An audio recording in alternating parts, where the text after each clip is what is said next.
Karena maklumlah zaman itu kan untuk naik pesawat juga susah, kendaraan baru bus yang ada. Jadi kami pergi ke Jakarta itu naik bus. Karena penghematan biaya ya tidak ada belanja-belanja di jalan bungkus nasi. Sampai urusan izin ke Pak Wali, bilang Pak Wali waktu itu tidak menciptakan pengangguran ini. Takutnya seperti itu ya Bu ya? Ya. Dan Ibu sebagai pimpinan tidak tinggal diam, selalu memperhatikan di mana anak harus bekerja, di mana akan disalurkan. Dwiva Studio, create your creation.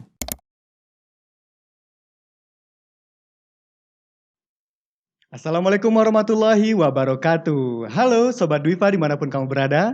Selamat datang di Dwiva Studio. Nah, seperti yang Sobat lihat, sekarang di depan saya ada seseorang yang tentunya Sobat Dwiva sudah ada yang kenal dan tentu juga ada yang belum kenal. Nah, Didi akan perkenalkan dulu ya. Beliau adalah Direktur Akademi Farmasi Dwi Farma. Ibu Apoteker Dr. Anda Ainun Naim, Magister Farmasi. Halo Ibu. Halo. Assalamualaikum. Waalaikumsalam. Selamat datang di Dwiva Studio Ibu. Ya, oke. Nah, untuk sekedar informasi untuk Sobat Dwiva, beliau lahir di Tanjung Pinang pada 10 Januari tahun 1956. Nah, mengecap pendidikan di SD, Percobaan Pintu Kabun, dan SMP-nya di SMP 4, sedangkan SMA di SMA 1 Lambau. Untuk perkuliahan S1 dan S2 serta gelar apoteker didapatkan di kampus Universitas Andalas Fakultas Farmasi. Betul ya Bu ya? Baik Bu. Nah kita di sini bakal ngobrol-ngobrol ya Bu ya. Jadi mau tanya Ibu sebagai direktur, nah gimana sih Ibu sejarah Akfar ini bisa berdiri gitu Ibu? Boleh diceritakan sedikit gitu Ibu ya? Sejarah Akfar ini berdiri ya karena adanya peraturan dari pemerintah tahun 98 bahwa sekolah menengah farmasi harus dikonversi menjadi D3 farmasi. Iya. Karena waktu itu Ibu mengajar di sekolah menengah farmasi, Ibu minta, Ibu usulkan ke yayasan untuk dikonversi. Tapi yayasan tidak setuju. Tidak disupport sama yayasan ya Bu ya? Karena memang peminatnya banyak. Iya. Setelah itu karena Pak yayasan tidak setuju, Ibu langsung ke Jakarta dan komunikasi dengan Pak Supriyadi. Pak Supriyadi. Ya. Nah, itu beliau menyarankan kalau yayasan tempat Ibu bekerja sekarang tidak mau, ya Ibu dirikannya sendiri. Nah, itulah Ibu mulai merintis pendirian Dwi Farma. Itu sejarah. Berarti memang karena waktu itu sekolahnya nggak mau diganti menjadi D3, makanya Ibu berdiri sendiri ya Bu ya? Nah gitu Sobat Dwiva. Nah kalau boleh tahu juga Bu kenapa namanya Dwi Farma gitu Bu? Nah, namanya Dwi Farma karena waktu itu Ibu mengurus pendirian yayasan ada berdua dengan Ibu Marnidan. Beliau adalah guru SMA 1 Bukit Tinggi dan juga mengajar di yayasan tempat Ibu mengajar. Oh ya. Jadi Ibu ajak beliau untuk mengurus, ngajak mau bekerja sama untuk pendidikan D3. Kebetulan beliau mau. Pagilah kami ke notaris nanya pendirian. Itu berdua aja ya Bu ya? Ya, berdua. Kemudian notaris nanya apa rencana nama yayasan Ibu. Karena tidak ada persiapan, langsung dia bilang, tanya sama Ibu Marnidan apa ya Bu. Ya terserah. Akhirnya kita beri aja nama yayasan Dwi Farma. Dwi kalau farmasi artinya dua. Farma atau farmasi. Jadi farmasi kita berdua. Milik berdua farmasinya ya Bu ya. Alhamdulillah sampai sekarang masih berjalan lancar memang. Alhamdulillah juga peminatnya banyak ya Bu ya. Alhamdulillah. Nah Ibu kalau boleh tahu juga nih ya Bu, apa sih suka duka selama proses pembangunan Akfar Dwi Farma ini Bu? Kalau suka dukanya mungkin dukanya yang banyak. Dukanya banyak ya Bu ya. Wajar juga sih ya Bu, kita baru mau merintis. Ya wajar sih ya Bu ya dukanya Bu ya. Karena maklumlah zaman itu kan untuk naik pesawat juga susah, kendaraan baru bus yang ada. Jadi kami pergi ke Jakarta itu naik bus. Karena penghematan biaya ya Nggak ada belanja-belanja di jalan, bungkus nasi untuk di jalan. Memang harus hemat ya, Ya, Bu, harus ya? hemat. Nah, kemudian kami di Jakarta, ya nginap di hotel, karena belum pernah pengalaman di hotel. Ya, Ini pertama yang kali juga ya, Bu, ya, paling nginap di lucu. hotel ya, Bu, ya? Paling lucu. Jadi pagi-pagi Bu Manida bilang, kenapa nih? Bukan, ini baru masuk ke hotel, kamar mandinya dikasih yang pakai shower. Yang pakai shower. Ya, itu bilang Bu Manida, tolonglah carikan kamar mandi kita yang pakai bak mandi. Bak mandi mau dicari kemana gitu ya? Ya. Mungkin maksudnya bathtub kali ya, Bu, ya? Nggak tahu Yang lah, tempat pokoknya. mandi yang bisa Ya. tidur gitu? Yang bisa Pakai gayung ya, Bu, ya? Itu ternyata nggak ada. Nah, kami bertahan. Kemudian bilang Ibu Manida, karena Ibu punya kakak di Jakarta, tolonglah telepon kakak, sudah datang ke sini bawa gayung air. Mungkin kakak Ibu juga curiga kali ya, Bu, ya? Ini gayung buat apaan ya? Iya. Gitu. Ya, untuk apa gayung katanya. Nah, datang dia, memang dibawanya juga gayung. Memang dibawa juga. Tapi sebelum gayung datang, hari dah pagi mau salat subuh, tu bilang Bu Manida duluin. Ya oke. Tu ndak lama dia keluar lagi. Kenapa ndak jadi Bu? Beruduk. Airnya panas. Mudah-mudahan bentar lagi dingin. Mungkin karena showernya memang lagi dihidupin Iya, yang panasnya ya, Bu, panas, ya? ya. Mungkin kalau ditunggu dingin, mungkin nggak bakal dingin gitu ya, Bu, ya? Selagi itunya Dingin, masih aktif ya, Bu. Yang lucunya. Atau sementara itu kakak itu datang. Ceritalah kami, kenapa nih airnya panas. Ketawa dia ditunjukkanlah semua gimana cara pakai air. Alhamdulillah dah mengerti. Alhamdulillah. Ya, dah aman kami di hotel. Tapi besoknya kami pergi ke ke Dikti. Nah, karena urusannya di Dikti. Namanya orang belum pernah berurusan keluar. Jadi kami sampai sana langsung aja nanya di mana kantor Bapak Pimpinannya. pimpinan Dikti. Ditunjukkan langsung aja kami ke sana. Pintunya tutup, duduk aja kami di depan. Padahal kalau untuk persyaratan kita harus ngisi buku tamu dulu kali ya, Bu, ya? Sudah hampir maghrib datang orang, Bu, ada ngisi buku tamu tadi, Bu. Enggak. Bu, kita berurusan harus isi buku tamu. Lagi ngomong itu keluarlah Bapak pimpinan. Ibu mau ketemu siapa? Nah, mau ketemu Bapak. Ayo masuk ke dalam. Langsung ya, Bu, ya? Langsung jalur VIP ya, Bu, ya? Tanpa ngisi buku tamu bisa langsung masuk. Dengan kebodohan kami, tapi kami bisa berurusan. Dan sekarang jadi pengalaman yang sangat berharga ya, Bu, ya? Sangat berharga. Akhirnya, terus urusan dengan Bapak gimana, Bu? Alhamdulillah. Lancar ya, Bu, ya? Lancar. Kemudian sampailah Bapak, kita dah disiapkan, carilah tempat segala macam dah disiapkan. Kemudian Bapak Supriyadi datang berkunjung ke AKG. Karena waktu itu kan SPRG diganti dengan AKG. Ya. Nah, beliau meninjau AKG. Itu kita dapat informasi dari Depkes. Wain tanya, ini Pak Supriyadi ke AKG, pergi aja lah, minta merengek lah Ibu ke Pak Supriyadi biar beliau datang ke kampus lain. Iyalah, Ibu pergi ke AKG, kemudian minta ke Pak, mampirlah ke kampus kami Pak. Belum siap, ngapain mampir? Ya Pak, lihat Pak di mana kekurangannya, mudah-mudahan saran-saran Bapak bisa saya kerjakan. Akhirnya mau beliau. Jadi dia lihat ruangan kami, ini bagus, ini udah kayak rumah sakit. Dapat lampu hijau kan. Padahal ruangan-ruangan lainnya belum mantap. Nah, makin ada semangat. Sampai selesai, sampai urusan-urusan, akhirnya ada Pak Wali yang meresmikan. Pak Wali juga langsung meresmikan ya, Bu, ya? Pak Wali yang meresmikan. Mungkin karena zaman dulu tuh kalau orang-orang dengar farmasi mungkin nggak kenal kali ya, Bu, ya? Kayaknya nggak kenal. Karena mungkin sesuatu yang baru, ini jurusan apa ya gitu kali ya, Bu, ya? Sehingga mahasiswa pertama juga nanya, Bu, formasi ini apa, Bu? Padahal udah Kerjanya, jadi mahasiswa ya, Bu, ya? ya, kerjanya nanti di mana? Nah, jadi jelasin semua. Alhamdulillah waktu angkatan pertama itu dapat 33 orang 33 orang mahasiswa. mahasiswa. Alhamdulillah itu udah banyak loh, Bu. Ya, Untuk angkatan pertama. ya. Nah, alhamdulillah sekarang udah lebih 1000. Nah, alhamdulillah ya, Bu, udah sampai 1000 kemudian ya. mahasiswa. Loh, Udah Sobat lebih Dwifa. ya. Udah lebih dari 1000 kan. Nah, jadi itulah pengalaman. Tapi anak yang angkatan pertama itu semua juga lucu-lucu. Juga lucu-lucu ya, Bu, ya? Ya. Boleh diceritakan, Bu, apa aja kelucuan dari anak-anak angkatan pertama Dwi Farma ini?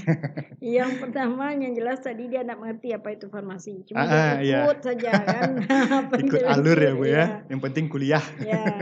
Kemudian ada lomba. Waktu itu kami ada lomba Bukit Tinggi, lomba organ. Organ. Ya, tapi dia mulai dari menciptakan lagu, mulai dari iramanya, semua harus diciptakan oleh sekolah itu. Nah, mereka bersemangat. Jadi kita tidak punya tempat latihan ya kan, jadi akhirnya menempang bayar kita latihan di Tigo Balai. Sewa ya, Bu, ya? Sewa organ. Supaya ini rajin pula ngantar kan.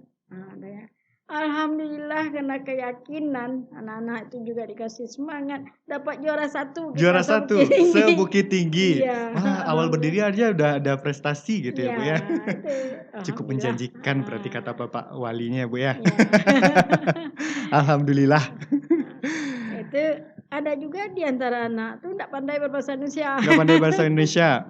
Waktu seminar. Mungkin karena nggak pernah pakai bahasa Indonesia juga kali ya, Bu, ya. Mungkin di tempat dia SMA dibiarkan aja anak-anak tidak pakai bahasa Indonesia. Walaupun dalam kelas waktu belajar gitu ya, Bu, ya. Mungkin ya. Terus, Jadi Bu? waktu dia seminar berbahasa Minang ditegur, tolong ya, Anda kan sekarang seminar, tolong gunakan bahasa Indonesia yang baik. Diam sampai habis. Langsung diam ya, Bu, ya. Mungkin karena emang udah terbiasa dengan bahasa Minang ya, Bu, ya. Sampai 3 kali diulang-ulang dia seminarnya. Nah, akhirnya lulus juga. Dan bahkan sekarang yang tidak bisa bahasa Minang dulu itu sekarang bahasa Minang dia tidak bisa lagi bahasa Indonesia aja terus. Malah lupa sama bahasa Minang ya, Bu, ya. Kalau boleh tahu sekarang kerjanya di mana kira-kira? Kerjanya di Batam. Di Batam. Iya. Oh, mungkin karena di sana udah biasa pakai bahasa Minang, bahasa Indonesia ya, Bu, ya. Bahasa Indonesia. Dalam kehidupan sehari-hari. Di sana jadi udah berbahasa Indonesia sehingga bahasa Minang udah mulai jadi lupa. Bisa juga ya orang Minang lupa pakai bahasa Minang gitu ya. Ya, itulah yang jadi pengalaman ya, Bu, ya. Pengalaman gitu. Alhamdulillah. Alhamdulillah sekarang udah maju udah 1000 lebih kan. Nah, sekarang Bu kan mahasiswanya udah mencapai angka 1000 nih ya, Bu, ya. Pasti ada nggak sih, Bu, kejengkelan kepada mahasiswa gitu, Bu? Kalau Ibu tuh jengkel ke mahasiswa itu tentu ada. Tapi untuk mereka-mereka yang bandel. Yang nggak mau dikasih tahu. Nah, Ibu sering bilang, kalian disuruh ke sini belajar, kenapa nggak belajar? Mau Ibu kalian tuh belajar. Iya, betul ya, Bu, ya. Yang lain-lain nomor sekian. Kasihan orang tua kasih belanja, tapi kalian nggak belajar. Nah, tapi kalau yang ada belajar, patuh aja nggak pernah. Ya. Kadang kita kalau seandainya mengenal untuk mahasiswa, wajar juga sih ya, Bu, kalau bandel di awal sih ya, Bu, ya. Tapi ujung-ujungnya nanti udah jadi orang sukses juga gitu ya, Bu, ya. Alhamdulillah ya, Bu, ya. Itu aja yang buat Ibu jengkel sama mahasiswa kalau nggak mau belajar. Kalau nggak bakal jengkel ya, Bu, ya. Itu Ibu pernah marah nggak sih, Bu, sama mahasiswa? Maksudnya dimarah-marahin gitu? Ya, pernah. Oh, langsung marah? Ya, langsung marah. Respon mahasiswanya, Bu? Ya, kadang-kadang mahasiswa itu, ya Ibu marah itu ndak dendam. Ya betul-betul gimana ke anak kandung. Iya, betul ya, Bu, ya. Nah, kadang mereka malam datang dia ke rumah. Bu, ngapain? Yang tadi, Bu, yang mana? Udah lupa ya, Bu, ya. Oke. Naiklah, Ibu prinsip Ibu kalau di sekolah mahasiswa itu adalah murid, tapi di rumah atau di luar sekolah dia anak. Jadi kalau dia datang ke rumah yang pertama sekali tanya ada makan. Iya. Nah, kalau belum makan dulu. Nah, itu prinsip Ibu ke anak-anak sampai sekarang juga begitu. Alhamdulillah ya, Bu, ya. Dan juga Ibu di mata mahasiswa itu juga sebagai orang tua juga gitu, Bu. Baik di kampus maupun di luar gitu, Bu. Alhamdulillah itu juga pernah didengar gitu. Nah Ibu, untuk perkembangan zaman ya Bu ya sekarang, dari kalau zaman dahulu kan kita kuliahnya tuh tatap muka. Ya. Nah sekarang karena ada pandemi selama 2 tahun ini, apa sih pengalaman Ibu mengajar online atau gimana berinteraksi dengan mahasiswa secara online gitu Bu, pengalamannya Bu? Ini secara jujur, Ibu menilai ini bagus juga yang tatap muka. Mhm. Karena tatap muka kita betul-betul bisa menjelaskan bagaimana yang bisa anak tuh mengerti. Tidak mengerti kita bisa tanya bagaimana dia bisa mengerti. Tapi kalau online ini kayaknya kita hanya berbicara tanpa mereka bisa mengerti, kita ndak peduli itu kayaknya. Antara belajar dan nggak belajar sih ya Bu ya. Dilihat juga anak-anak juga begitu. Ditanya, gimana kalian? Bu, tatap muka aja lah Bu. Kalau online ini kayak mendengar radio aja katanya. Iya. Gitu. Ada juga berarti mahasiswa yang nggak mau Ya, online nggak ya Bu ya? mau ya. Kadang-kadang online ini dilihat mahasiswa tuh dia malas-malas sambil tiduran. Mau Mhm. diapakan? Iya kan? Dia di rumah dia, kita di kosnya, kita di Iya betul Bu. kampusnya. Dan kejadian seperti itu bukan hanya di sini aja, bahkan di daerah-daerah lain itu udah viral juga ya Bu ya.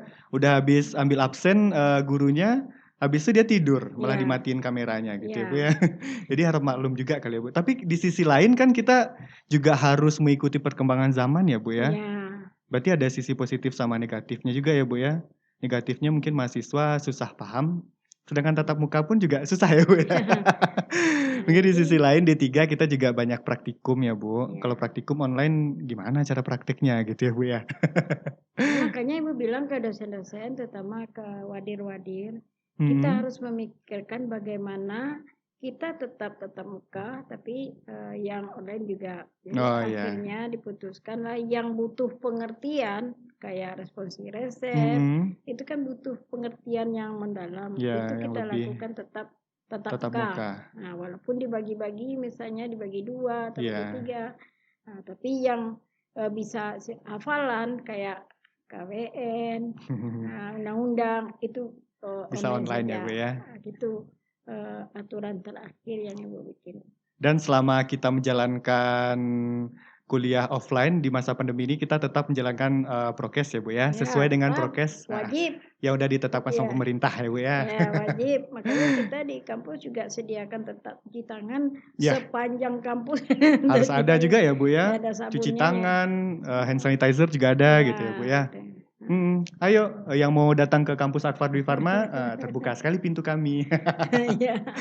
Dan juga Ibu, untuk yang terakhir nih ya, Bu Adi mau tanya nih, apa sih motivasi nanti yang bisa diberikan kepada mahasiswa Advart Dwi Farma, baik yang lagi kuliah, yang mau tamat, yang udah tamat tapi belum kerja, apa gitu? Ya kalau Ibu sering ya seperti yang tadi kan harus rajin. Nanti kalau tamat yang tidak dapat kerjaan, lapor nanti Lapor Ibu ke akan kampus. usahakan mencarikan di mana Anda bisa. Dan kepada alumni-alumni Ibu selalu pesan, nelpon, tolong menjelang anak-anak adik-adik Anda tamat, carikan tempat mereka bekerja. Alhamdulillah alumni ada kerja kan, jadi adik-adiknya tamat dan langsung nih nelpon sini ke sini aja. Alhamdulillah ya Bu ya. Alhamdulillah. Sehingga boleh dikatakan tidak ada yang nganggur. Hmm. Dia juga udah rasain juga sih ya Bu, waktu awal tamat. Alhamdulillah Bu nggak nunggu lama sih ya Bu. Iya. Sebelum-sebelumnya udah incar-incar juga nih aku mau kerja di situ gitu Bu. Alhamdulillah habis tamat ya daftar, seminggu habis itu langsung kerja. Alhamdulillah. Itu berkat alumni juga Bu. Waktu itu nanya-nanya juga, karena alumni juga ada yang kerja di situ gitu Bu. Dan juga Ibu pesan ke dosen-dosen ya, ini dosen. Seluruh dosen ya Bu ya. Memberikan mata kuliah itu, memberikan materi itu yang terpakai di lapangan. Ya Nah, betul. itu selalu Ibu tekankan. Yang tidak terpakai di lapangan untuk apa juga dibahas. Nah, Hmm. jadi kita harus mengikuti perkembangan. Oh ini sekarang tidak dipakai lagi, ya. kayak praktek resep. Ya. Praktek resep kan tidak ada sekarang lagi orang membuat emusa. Iya, Ini iya. tidak nggak usah di ini lagi. Untuk Jadi yang dasar-dasarnya ya memang Bu ya. kurikulum ada, tetapi kita berikan aja satu, kemudian yang lain yang terpakai di lapangan. Oke. Nah, jadi kurikulum tetap kita jalankan, tapi yang sangat kita berikan tekankan ke anak-anak itu yang terpakai di lapangan. Jadi Itu yang mahasiswa tamat kuliah siap untuk bekerja ya Bu ya. siap tuh bekerja. Siap untuk terjun ke lapangan. Oke, Sobat Diva, kira-kira Ibu ada lagi yang mau disampaikan kepada Sobat Diva yang ada di rumah atau lagi dimanapun gitu Bu?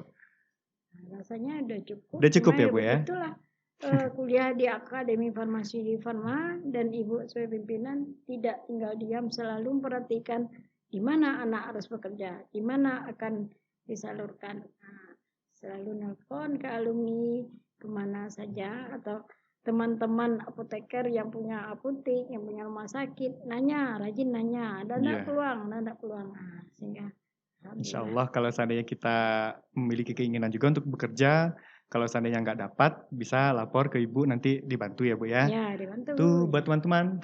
Nah, tapi ada syaratnya. Ada syaratnya. Apa tuh Tidak Bu? memilih harus di Bukit Tinggi. Oh iya. Kadang Kalau juga banyak yang milih ya Bu iya, ya. ada Aku nggak mau juga. nih keluar daerah Ya, gitu. ada juga anak-anak nih yang nggak mau ninggalkan pacarnya. Iya. Atau kalau mau pacarnya dibawa aja kalau mau keluar gitu ya Bu ya. Tuh buat Sobat Diva, jangan lupa tetap jalin silaturahmi ke kampus yang udah jadi alumni, silahkan gitu mampir ke kampus.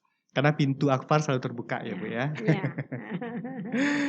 Oke Ibu, mungkin sekian dulu perjumpaan kita di hari ini ya Bu ya. Terima kasih udah mau mampir meluangkan waktunya untuk bisa bercakap-cakap di sini Bu. Oke Sobat Diva dimanapun Anda berada, terima kasih atas kebersamaannya. Dan jangan lupa seperti biasa di subscribe akun YouTube kita. Ya Bu ya, harus di subscribe ya Bu ya. Dan juga di like, di komen, dan aktifin loncengnya biar mendapatkan notifikasi terbaru tentang video dari Dwiva Studio. Nah Sobat Diva terima kasih. Mohon maaf jika ada salah kata. Assalamualaikum warahmatullahi wabarakatuh.